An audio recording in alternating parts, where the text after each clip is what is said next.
Jesse Hall had been riding since before the sun came up. He was 34 years old, lean and capable, with the kind of face that had been made by outdoor work and honest living. Not handsome in the way of men who try, but the kind of face that people trusted without knowing why. He wore a worn brown coat, a hat that had seen better weather, and carried a Winchester across his saddle and a Colt on his hip that he had not fired in anger in 2 years and had no plans to. He was heading south through the New Mexico territory in the spring of 1880 toward a cattle operation outside of Las Cruces that had offered him a foreman position. The first real position he had been offered in 5 years of drifting since his wife Sarah had died of fever and taken with her any particular reason he had for staying in one place. He was not unhappy. He was also not happy. He was a man in motion, which is sometimes the same as both. He heard the cry at mid-m morning. He was passing within a quarter-mile of a ranch compound, a solid operation visible from the road, adobe walls and a main house and outbuildings arranged with the squared efficiency of someone who ran things tightly. He had noted it the way he noted everything, automatically without particular interest. Then the sound came across the distance. It was a woman's cry. Not a scream, which would have been its own thing, but something worse. The particular cry of someone who has been hurt and who is trying not to make the sound they are making, trying to hold it in, and failing. The sound of someone who has learned that crying loudly makes things worse, and who is adjusted accordingly. Jesse pulled his horse to a stop. He sat very still for a moment. Then he turned off the road. He came through the gate of the compound at a walk, not rushing, because rushing into an unknown situation is how a man gets himself or someone else killed, and because he was trying to understand what he was riding into before he was fully inside it. The compound yard was wide and dusty, a barn to the left, a bunkhouse to the right, the main house straight ahead, adobe solid with a covered porch. On the porch was a man. He was perhaps 50, heavy-set with a red face and the particular stance of someone who has just done something and is not finished with it. He wore a rancher's clothes, good quality, which told Jesse this was the owner, not a hand. At his music feet, sitting on the porch boards, one hand against the wall to steady herself, was a woman. She was young, perhaps 22 or 23. Dark hair coming loose from where it had been pinned, a blue dress with the collar torn. One hand pressed to her cheek where the red mark was visible from 20 feet away. She looked up when Jesse's horse came through the gate. Her eyes, dark, direct, currently bright with pain she was refusing to fully express, found him immediately. The man on the porch looked up too. "This is private property," the man said. His voice had the flat authority of someone accustomed to being obeyed. "State your business or ride on." Jesse stopped his horse in the center of the yard. He looked at the woman. She looked back at him. In the space of that look, she communicated something. Not a request exactly, because she was not the kind of person who requested things. He could see that already. More of a fact. "This is what is happening here." He looked at the man. "My name is Jesse Hall," he said. "I was passing on the road. I stopped because I heard something that concerned me." "Nothing here concerns you," the man said. "The lady's well-being concerns me," Jesse said. The man's face went a shade redder. "That woman," he said, "music, is my daughter. What happens on my property with my family is none of your affair." Jesse looked at the woman again. She had straightened up, was standing now, one hand still on the wall, her jaw set with the particular pride of someone who has decided that she will not be seen on the ground. "Are you all right, ma'am?" Jesse said directly to her because she was the one whose answer mattered. The man started to speak. "I asked the lady," Jesse said quietly without heat, but in the tone of someone who has decided how this conversation is going to go. The man stopped. The woman looked at Jesse. Then she said in a voice that was steady because she was making it steady, "My name is Clara Reeves and music. No, I am not all right." The man's name was Douglas Reeves. He had built the Reeves Ranch over 20 years with the particular driven energy of a man who measures himself by what he owns and who therefore never stops acquiring. The ranch was real, A good operation, solid cattle numbers, reliable water.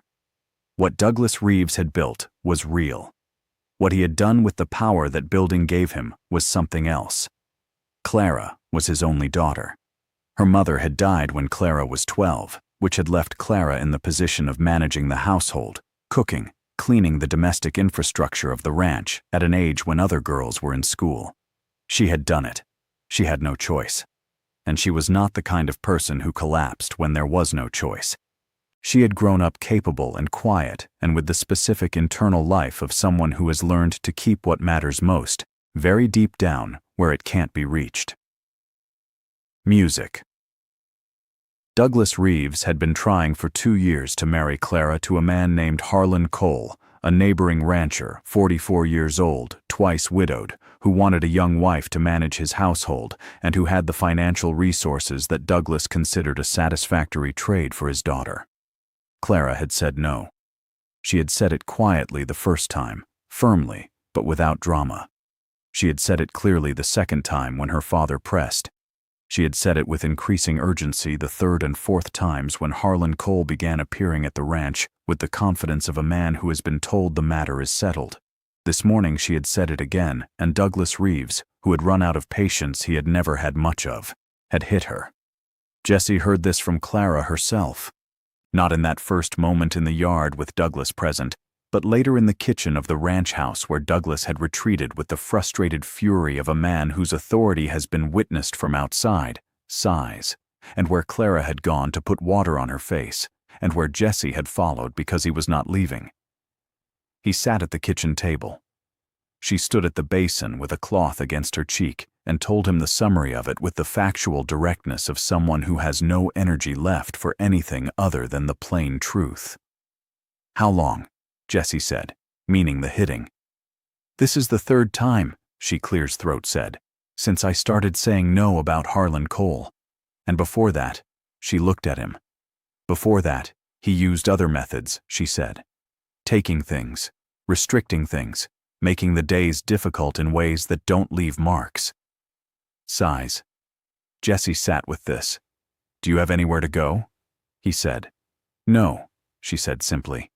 "My mother's family is in Ohio. I haven't seen them since I was 12. I have no money of my own. My father controls everything. I have nowhere to go and no way to get there." Jessie looked at the table. He was a man passing through on his way to a job in Las Cruces. He was also a man who had heard a cry and turned his horse, and who was not, he was discovering, going to be able to unturn it. "What would you do?" He said, "If you could do anything." Clara looked at him for a long moment. "Leave," she said, "and never come back." He went to find Douglas Reeves, not with his gun. He left the Colt on the kitchen table deliberately so Clara could see him leave it because what he was going to say did not require a gun, music, and he wanted no misunderstanding about what kind of conversation this was. He found Douglas in the barn. The man turned when Jessie came in. His red face had the expression of someone who has been waiting for a confrontation and has decided he is ready for it. "I told you to ride on," Douglas said. "You did," Jessie said. "I'm not going to do that." "This is my ranch," Douglas said. "My daughter. My business." "Your daughter," Jessie said, "is a grown woman who has told you no repeatedly, music, and clearly." He looked at Douglas with the level attention of someone who has decided exactly what he thinks and is going to say it. "What you did this morning is not a father's right. Music. It is not a man's right. It is not any kind of right that exists." Douglas's face went dark. "You have no idea," he started. "I have a complete idea," Jessie said. "I've been working ranches for 15 years. Music. I know what this is, and I know how it goes if nobody stops it." He paused. "I'm stopping it." "You're one man," Douglas said. "On my property with my hands within shouting distance." "Then shout," Jessie said. "And while you're doing that, understand that I will go to the county sheriff in Las Cruces, and I will tell him exactly what I saw this morning and what your daughter told me, and I will go to every ranch in this territory, and I will tell them the same." He paused. A man's reputation is worth something in this country. I'd think about that before you shout. Douglas looked at him. The calculation in his face was ugly, but it was real. A man measuring what he stood to lose. What do you want? Douglas said finally. Your daughter's freedom, Jessie said. Her share of what her mother left her, if there is one, a horse, and your word that you will not come after her. And if I say no, Douglas said, then I stay, Jessie said. As long as it takes. I have nowhere particular to be. It was the truest thing he had said in a long time. Douglas Reeves was not a man who gave in easily, but he was a man who understood the arithmetic of reputation in a territory where your neighbor's opinion was your credit line, your labor pool, and your social existence. A man who beats his daughter and is known for it becomes a particular kind of pariah in frontier communities that needed each other to survive. He gave in by evening, not graciously, not with any remorse that Jessie could identify, but with the practical surrender of a man who has made a calculation and accepted its result. Clara's mother had left her a small amount, $200, held in a bank in Las Cruces that Douglas had been managing, and that was legally Clara's at 21. She was 22. She had not known about it. Music which told Jessie everything about how the management had been going. Douglas wrote the letter releasing the funds. He provided a horse, not the best one, but a sound one, a gray mare that Clara had ridden for 3 years, and whose name was Fern. He did not say goodbye to his daughter. Clara did not seem to expect him to. She came out of the house at dusk with a bag larger than Rose Danner's had been, but not by much, and found Jessie waiting in the yard with his horse and Fern saddled and ready. She stopped when she saw him. You stayed, she said. I said I would, he said. She looked at the house, at the ranch she had run since she was 12, at the gate through which she was about to ride and not come back. Her face did several things. Then it settled into the expression of someone who has made a decision and is ready to live it. Where are we going? She said. Las Cruces first, he said. The bank. Then he paused. I have a job offer there. Foreman position on a cattle operation. Music. It's a good position. He looked at her.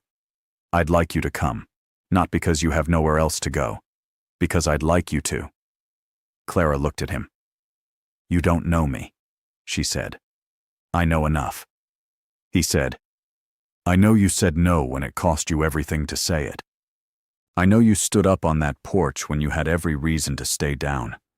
I know you told me the truth when you didn't have to. He paused. That's more than I know about most people I've ridden with for years. She was quiet for a long moment. The New Mexico evening came down around them, the sky going from orange to purple to the first deep blue of night. The stars appearing one at a time the way they do in the territory where there is nothing between you and the sky to reduce it. I'll come, Music, she said, to Las Cruces.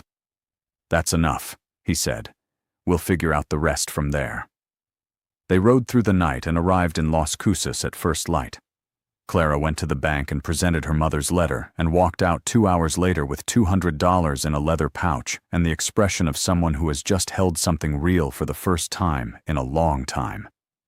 She stood on the Las Cruces main street with the money and the gray mare and Jessie Holt beside her and looked at the town and looked at the sky and looked at her own hands.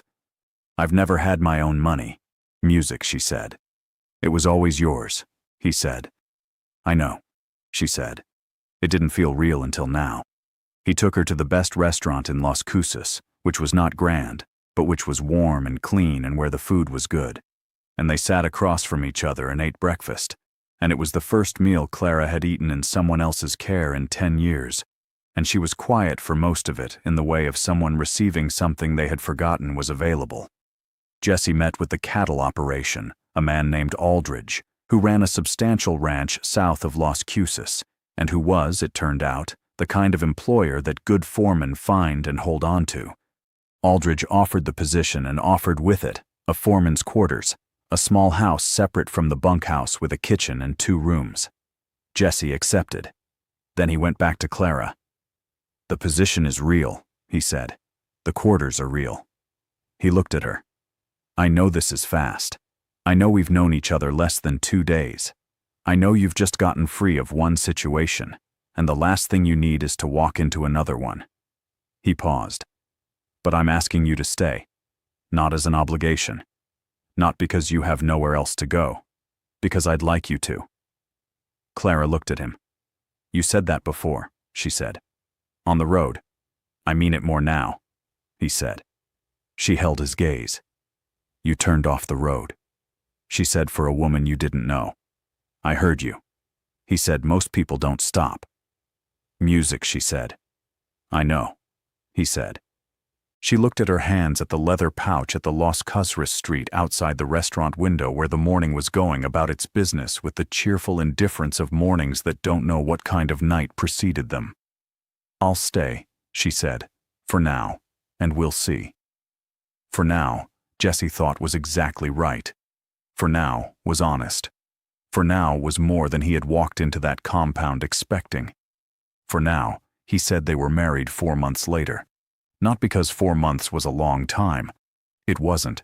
But because 4 months of working alongside someone, of mornings and evenings and the daily accumulation of small, honest interactions turned out to be enough time for 2 people who paid attention to understand what they had found. Jesse was the foreman Aldridge had hired him to be. Capable, fair, respected by the hands in the particular way that good foremen are respected, which is not the same as liked, but contains it. Clara ran the foreman's house, and then at Aldridge's wife's invitation began helping with the ranch's accounts, at which she turned out to be extraordinarily capable. Because Clara Reeves had been running a household's complex logistics since she was 12, and numbers were simply another form of that. She had never been given credit for it before. She was given credit for it now. On the morning Jesse asked her, a fall morning, the desert going gold, standing at the fence of the South Corral where they had fallen into the habit of starting the day, he did it simply because that was his way.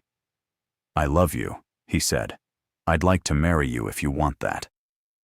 Clara Ara looked at the desert, at the sky, at the man beside her who had turned off a road because he heard a sound that most people would have ridden past. I want music. That, she said. The ceremony was small and exactly right. The Las Casas preacher, Aldridge and his wife, several of the hands who had opinions about Jesse that were favorable, and opinions about Clara that were even more so. Clara wore a dress she had made herself from fabric she had chosen herself with her own money, and it was the color of the New Mexico sky at noon, a blue that was entirely her own choice, music, and that nobody had approved or disapproved. Jesse looked at her in it and thought about the blue dress with the torn collar on the porch in Douglas Reeves's compound, and what the distance between that dress and this one represented. Everything. It represented everything. Douglas Reeves did not come after them. He kept his word on that. Whether from genuine restraint or from the practical calculation that Jesse had outlined in the barn, it didn't matter. He was absent, which was all Clara had asked of him. She did not spend time thinking about her father. She had been given late and from an unexpected direction the thing she had always deserved, a life in which her no meant no, and her yes meant yes, and the difference between the two was entirely and only hers to decide. She used that life. She expanded the Aldridge ranch accounts into a full bookkeeping operation that Aldridge paid her for properly as an employee, which was a thing that required some negotiation and which she conducted herself with the pleasant directness of someone who knows her own value and is not interested in discussing it indefinitely. She planted a garden behind the foreman's house that became by the second year the kind of garden that people in Las Casas mentioned when they talked about the Aldridge operation. She learned slowly and without pressure what it felt like to be in a house where the atmosphere did not depend on managing someone else's moods, where the evenings were quiet in the good way, where she could say what she thought and be heard and not punished for it. Jesse came in every evening from the day's work and found her, and the finding was every time a thing he was grateful for in the specific way you are grateful for things you almost didn't have.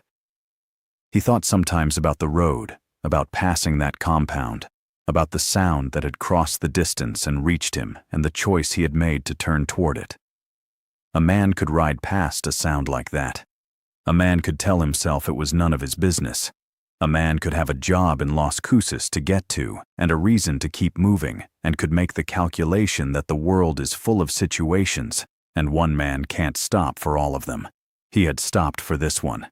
And the calculus of that, what it had cost, which was a morning, and what it had returned, which was everything, struck him sometimes in the evenings with a force that he felt in his chest. Sighs. He never said this to Clara, music, because he was not a man who said such things easily. But one evening, a spring evening in their second year, the desert blooming, Clara at the table with the accounts, the house warm and lit and entirely itself, she looked up at him and said, "What are you thinking about?" "The road," he said. She looked at him. "I'm glad you turned off it," she said. "So am I," he said. Music. She went back to her accounts. He went back to whatever he had been doing. And the New Mexico spring came through the window in the smell of sage and the sound of the desert birds and the particular quality of evening light that the territory makes when it decides to be beautiful, which is one of the things Jesse Hall had been passing through for 5 years without quite seeing. He saw it now. He saw all of